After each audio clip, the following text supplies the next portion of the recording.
One of the most important ingredients in a trusting relationship is that we speak truth. I think that the people who are the strongest people are like, if they see somebody fall, they go to help pick them up. Like, that's a sign of strength. My mother taught me that service to others gives life purpose and meaning. Need motivation? Watch a Top 10 with Believe Nation. Top 10, I got a top 10. Got my motivation high for my top 10. Gotta learn from the wise women and men. All my life, like 9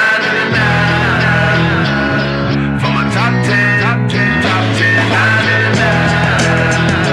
This one's for my top 10.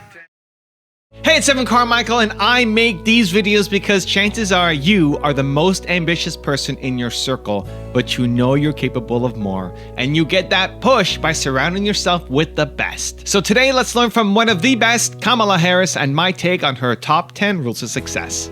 Enjoy. Okay, let's kick it off with rule number 1, be kind. I think that the people who are the strongest people are like, if they see somebody fall, they go to help pick them up. Like, that's a sign of strength.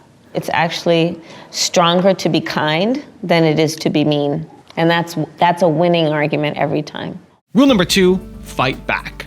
There is no question that everything that we have been talking about in terms of everything from criminal justice reform to climate change to immigration, this shit is now really on the line.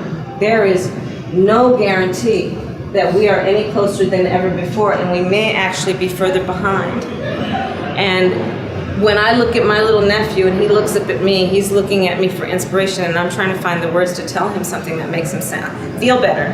And so I actually, because he loves superheroes, I started to say, well, you know how like your superheroes, like when they're facing a challenge and like the mean guys are coming at them, what do? And he said, they fight back. And I said, yeah, so we have to be like superheroes, and it's okay to have emotion. Superheroes, all good ones, have emotion, but we're gonna have to fight. Rule number 3, understand people. How has being the daughter of both Indian and Jamaican immigrants shaped your identity and your politics?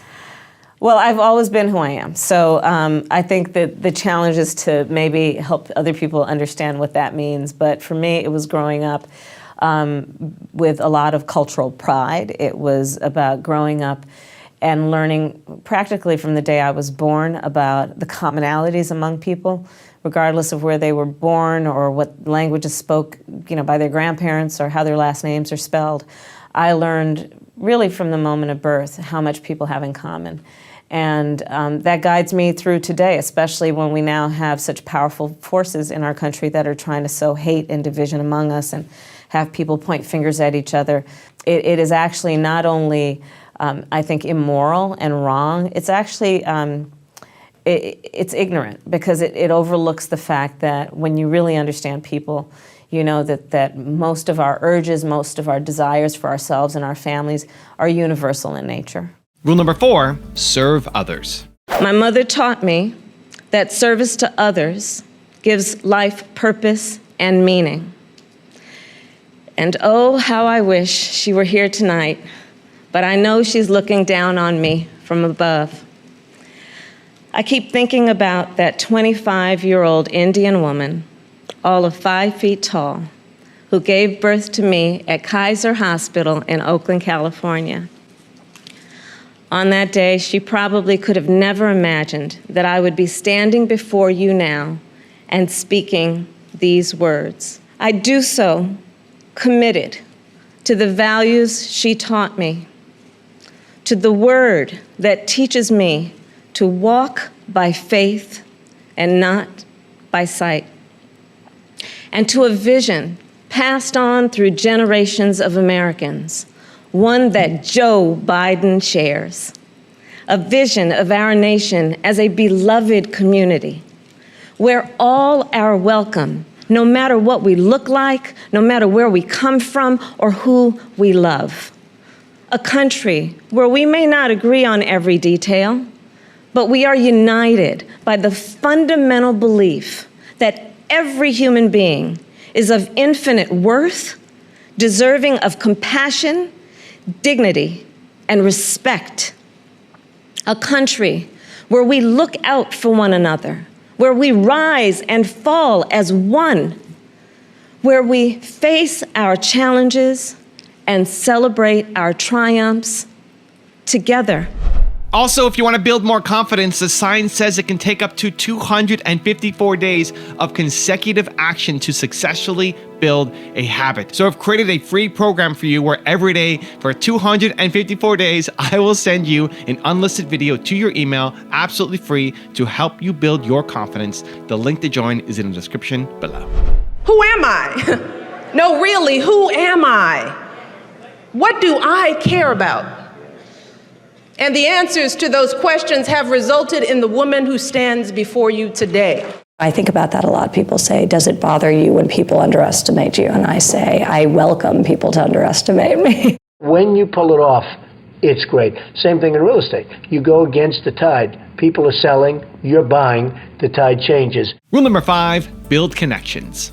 There's so much about campaigning that really is about human interaction and connection in a very physical way. And I mean, that includes, you know, one of the things that I've always loved is fathers and mothers will bring their daughters to events. And afterward, you know, after you speak or whatever, they'll come up and there's a picture, a drawing that the child made, that the daughter made, or the son, and they will show you. And then, you know, you can, you know, kneel down and talk and take the picture and have an interaction. And there's nothing like that. There's nothing like, you know, people coming up to you and hugging you and you know what that means. Hugs can be very powerful. And so you have to find other ways of connecting, because in campaigning, it's so much more than just an exchange of words, right? It really is about a connection that is based on looking someone in the eye, but also just that in-person interaction. So, you know, we're all trying to make it work via Zoom now mostly, or social distancing and wearing masks. And it's, you know, you can't see a smile, but you can see smiling eyes. So we're finding different ways to feel and see each other. It's actually, I think it'll be interesting to see where this all ends up for all of us, regardless of whether we're campaigning or not. But it is very different. Rule number 6, chart your own course. My mother instilled in my sister Maya and me the values that would chart the course of our lives. She raised us to be proud, strong Black women, and she raised us to know and be proud of our Indian heritage. She taught us to put family first, the family you're born into and the family you choose. Family is my husband, Doug, who I met on a blind date set up by my best friend. Family is our beautiful children, Cole and Ella, who call me Mamala. Family is my sister. Family is my best friend, my nieces, and my godchildren. Family is my uncles, my aunts, and my chitties. Family is Mrs. Shelton, my second mother who lived 2 doors down and helped raise me. Family is my beloved Alpha Kappa Alpha, our Divine Nine, and my HBCU brothers and sisters. Family is the friends I turn to when my mother, the most important person in my life, passed away from cancer. And even as she taught us to keep our family at the center of our world, she also pushed us to see a world beyond ourselves. She taught us to be conscious and compassionate about the struggles of all people, to believe public service is a noble cause, and the fight for justice is a shared responsibility. Rule number 7, speak the truth. A lot of the work I've done has been inspired by people I've met. And probably the first person who inspired me to do everything I do is my mother, who I talk a lot about in the book. And it was an attempt to write about the policy priorities through the lens of personal experiences, but also, especially at this moment in time, to talk about the fact that we also have so much more in common than what separates us as a people. And especially after November of 2016, I think it's really important when there are so many powerful voices that are trying to sow hate and division among us, to hold on to the fact that the vast majority of us have so much more in common than what separates us. And so I wrote the book with the hope that we could speak truths that are shared truths, some of them uncomfortable truths to hear or discuss, but must be discussed if we're gonna build toward a place where we gain and grow trust. Because there's so many people right now who rightly and understandably are distrustful of their government and its institutions and leaders. And one of the most important ingredients in a relationship of trust, and by the way, the nature of a relationship of trust, as we all know in our personal and professional lives, is it's a reciprocal relationship. You give and you receive trust. And one of the most important ingredients in a trusting relationship is that we speak truth. Rule number 8, laugh more. One of the things I think that really allows us to get through these moments that are, obviously very stressful. We're talking about the future of the free world. But it's important to be able to laugh at yourself and each other, and we do a healthy amount of both of that. And I think that really is part of the key to it all is, these are serious times, and the challenges are incredibly serious, but we don't take ourselves too seriously in the context of our relationship. You can't. And you just have to flow and also just know what's really important. Rule number 9, do better. Here's the thing. None of us are free until all of us are free. So we're at an inflection point. The constant chaos leaves us adrift. The incompetence makes us feel afraid. The callousness makes us feel alone. It's a lot. And here's the thing. We can do better and deserve so much more. And rule number 10, the last one before a very special bonus clip, is tell great stories. Tell us about a time you were starstruck. I've been starstruck a number of times. Well, when I was a tour guide at the Bureau of Engraving and Printing, I have had many jobs in my life. One of them was to be a tour guide at the Bureau of Engraving and Printing in DC. And Ozzie Davis and Ruby Dee walked in, and oh my God, I could barely speak, and they took an interest in me. I was just this kid, college student working. They were really wonderful. And then most recently, I actually met Mark Hamill. And being a Star Wars fan, I became a little giddy when I met him. It was behind the scene I was on the Colbert Show. Yeah, that was neat.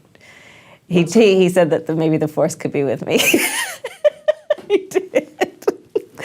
I was really thrilled. Now I've got a special bonus clip that I think you're going to enjoy. But before that, it's time for the question of the day. I want to know, what was your single biggest takeaway from this video, and what is your plan of action that you're going to execute this week to make some immediate momentum happen? When you just get motivated and watch a video, you have a 35% chance of following through. That's what the science says. But when you write down what time, what day, what place you're actually going to execute, when you create the plan, you have a 91% chance of following through.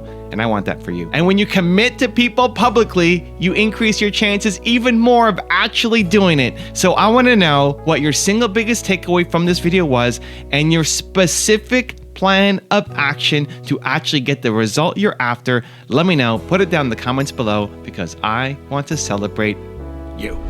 The name that your parents give you, whoever you are, meaning whatever your gender or race or background or language your grandmother speaks.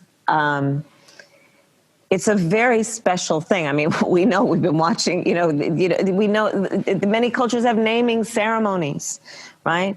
It is a gift that is an incredible familial gift. The family gives the child a name. And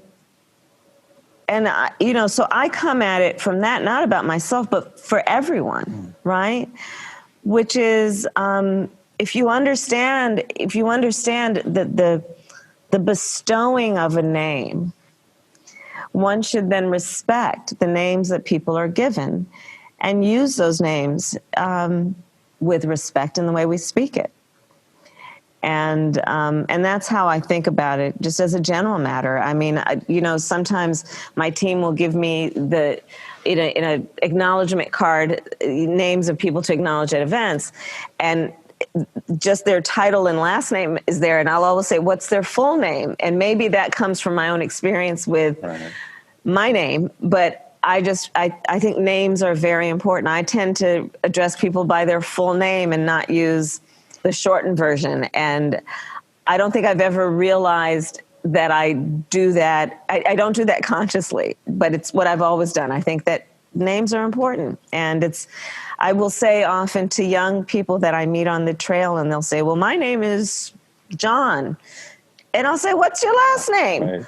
Like, what, you speak your family's name, man. It's just, I think it's about respect, and it's about respect for all that comes with a name, right? Which is, it's also about family, and that everyone comes from somewhere. And I think that's important.